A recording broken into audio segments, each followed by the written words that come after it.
ছোট বৌমা, বড় বৌমা, অনেক বেলা হয়েছে, ওঠো, বাসি কাজ ছাড়বে না। এতক্ষণে ছোট মহারানীর কানে তার শাশুড়ি মায়ের কথা গিয়ে পৌঁছলো। স্বামী মাঠে কাজে চলে গেছে, দিদি তো এখনো ওঠেনি, তাহলে আমিও গিয়ে শুয়ে পড়ি। বাস এই হলো পারিবারিক হিংসা।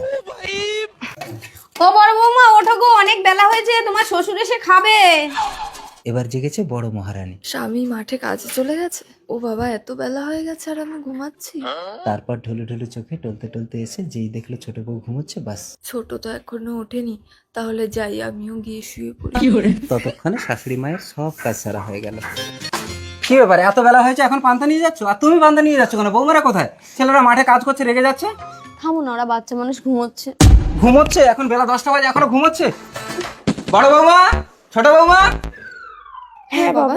কি ব্যাপার, এত বেলা হয়েছে তোমরা এখনো ঘুমিয়ে আছো কেন? আর তোমার শাশুড়ি সকাল থেকে সব কাজ করে মাঠে পান্তা নিয়ে যাচ্ছে।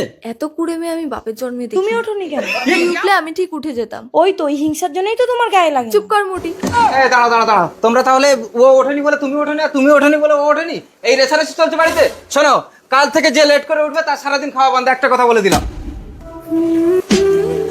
তোমার শ্বশুরের কথা কিছু মনে করো না মা, তোমরা বেলা করেই ঘুম থেকে উঠবে, আমি তো লুকিয়ে লুকিয়ে তোমাদের খেতে দেবো। তোমরা তো আমার মেয়ের মতো।